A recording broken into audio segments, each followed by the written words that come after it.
Hello. कैसे हैं आप सभी? अच्छे से होंगे और सरकार के नियमों का पालन कर रहे होंगे।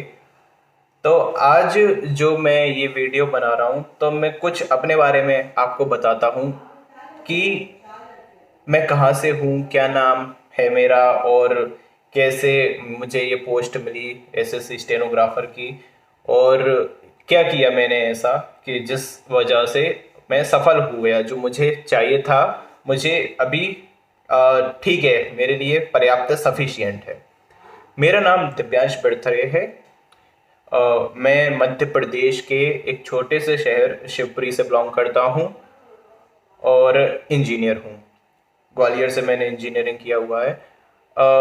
मैंने सबसे पहला जो एसएससी स्टेनोग्राफर का एग्ज़ाम, मतलब किसी भी कंपेटिटिव एग्ज़ाम में जो मैंने सबसे पहले एग्ज़ाम दिया था वो दिया था एसएससी स्टेनोग्राफर का 2015 में, 2015 में। उस टाइम पर मेरे मार्क्स थे 120, 200 में से 120 मेरे मार्क्स थे। इंजीनियरिंग की मेरी सेकेंड ईयर चल रही थी उस टाइम पर।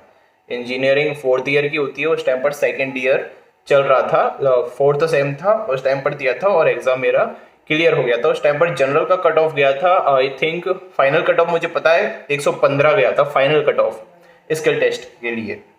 तो उस टाइम पर स्किल अच्छा नहीं था, स्टेनो आती नहीं थी क्योंकि इंजीनियरिंग कर रहे थे उस टाइम पर, तो उस टाइम पर स्किल नहीं दे पाए थे, तो प्री निकल के रह गया। देन अगेन 2016 में दिया, उस टाइम भी निकला। बहुत कम मार्क्स थे, बहुत मतलब बॉर्डर ही था, लगभग ना के बराबर ही था वो। कोई मतलब नहीं होता उस चीज़ का क्योंकि इंजीनियरिंग का टाइम चल रहा था उस टाइम पे, इंजीनियरिंग भी। फिर जब 2017 की बात आती है, 2017 में एग्ज़ाम दिया था, उस टाइम पर मेरे मार्क्स आए थे 150। हाँ, 150, मेरे 151 के समथिंग मेरे मार्क्स थे। तो मुझे दिल्ली में अपॉइंटमेंट मिला इनकम टैक्स डिपार्टमेंट में।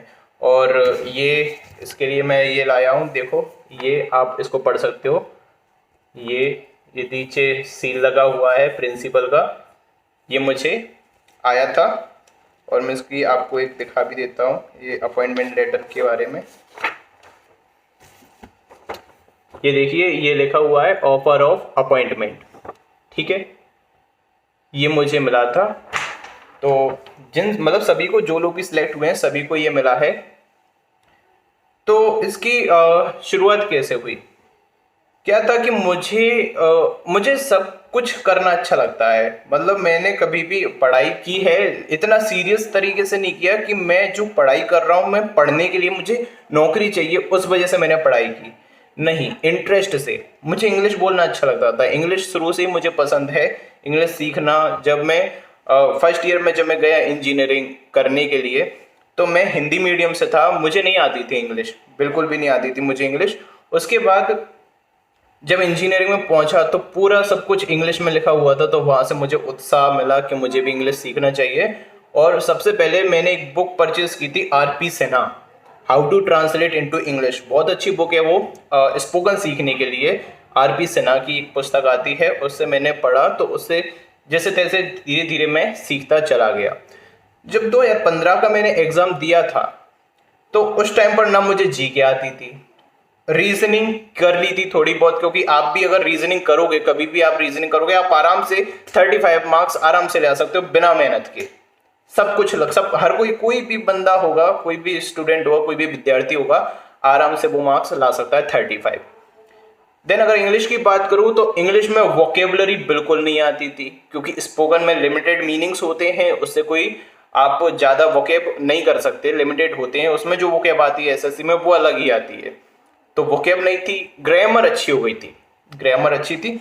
तो उस टाइम पर लगभग ऐसे 70 के समथिंग मार्क्स थे इंग्लिश में, और 35 36 इसमें आ गए थे रीजनिंग में, और 8 या 10 नंबर जीके में आ गए थे। तो 120 ऐसे मेरा स्कोर हो गया था।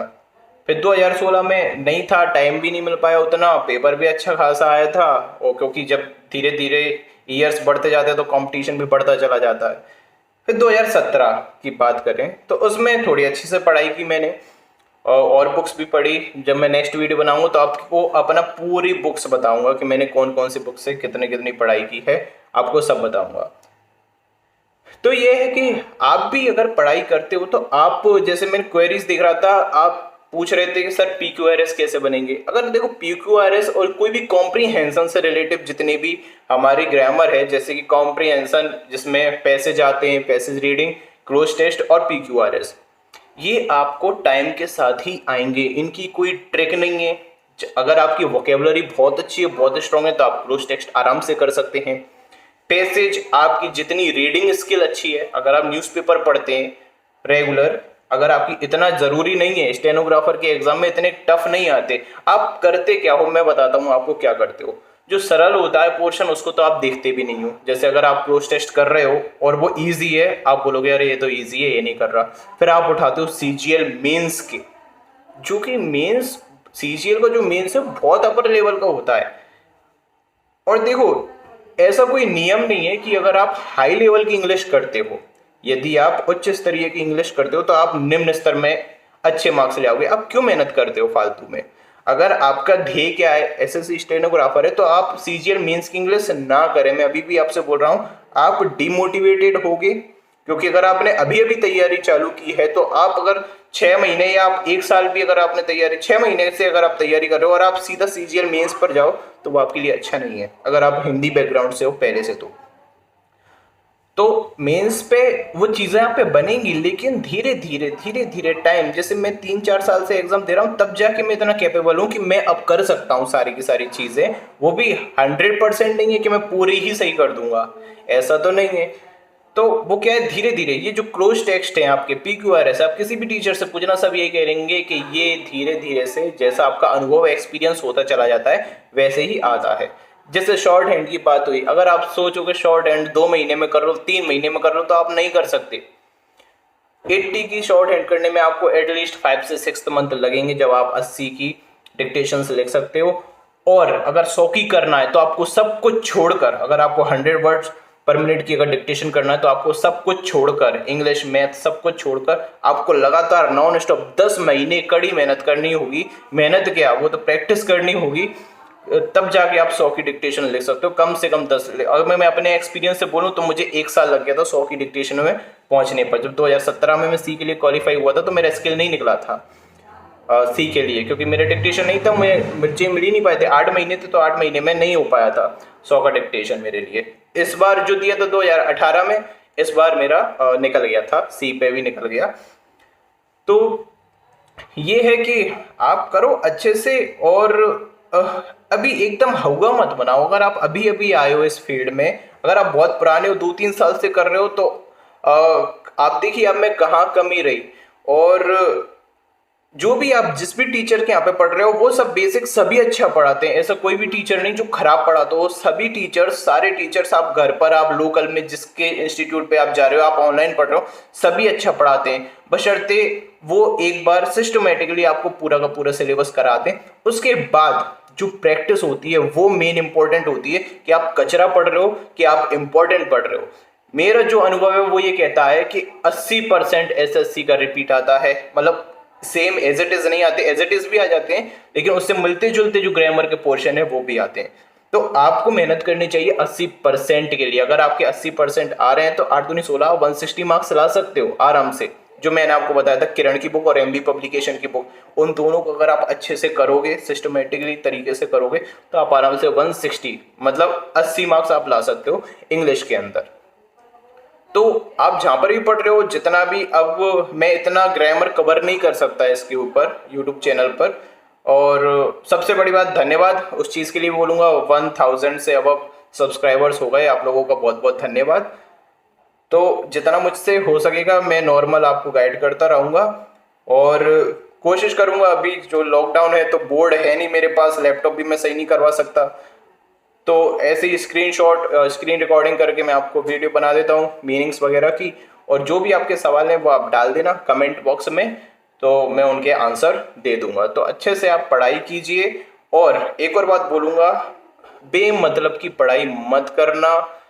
CGL मेंस का अगर आप अभी हो, आपको 6 महीने हुए हैं या 1 साल हुए हैं, आप जो CGL मेंस है 2016-2017 के जो एग्जाम हुए हैं वो बहुत ज़्यादा हाई लेवल के हैं। अगर आप उनको करोगे तो आपके कम मार्क्स आएंगे, आप पर क्वेश्चन नहीं बनेंगे और आप डिमोटिवेट हो जाओगे। तो कृपया ना करें। अगर आपको प्रैक्टिस करनी है तो प्री के जितने भी क्वेश्चन है, अगर आप स्टेनोग्राफर की तैयारी कर रहे हो तो प्री के एसएससी के चाहे सीपीयू हो, चाहे एमटीएस हो, एलडीसी हो, स्टेनोग्राफर हो, तो सीजीएल हो, इन सभी के आपको प्री के सबके क्वेश्चन आप करके देखो, प्री के आप बनेंगे, प्री के आप कर सकोगे और उनकी प्रैक्टिस करो। तो मेंस की आप कृपया ना करें 2016 2017 की। अगर आप कर रहे हो तो आप तैयार रहो कि आप हताश भी हो सकते हो, ठीक है, क्योंकि एसएससी स्टेनोग्राफर का जो लेवल है वो इतना हाई नहीं होता। आप चेक भी कर सकते हो देख के एग्जाम, और एग्जाम वैसा ही आता है। और यूट्यूब चैनल पर बोलते हैं पैटर्न चेंज हो गया, ये चेंज हो गया, नहीं, कोई पैटर्न चेंज नहीं हुआ। एक क्लरिकल जॉब है स्टेनोग्राफर की, और वो उस हिसाब से ही उसमें इंग्लिश पूछते हैं। तो आपको जो भी प्रॉब्लम हो, जो भी समस्या हो, जो भी क्वेरी आपको हो, तो आप कमेंट बॉक्स में डाल देना, और वीडियो को लाइक करना, शेयर करना, सब्सक्राइब करना। और जो नेक्स्ट वीडियो है मैं शायद एरर का या इम्प्रूवमेंट का या ईडीएम्स का मैं अपलोड कर दूंगा, तो आप उसको देख लेना। धन्यवाद।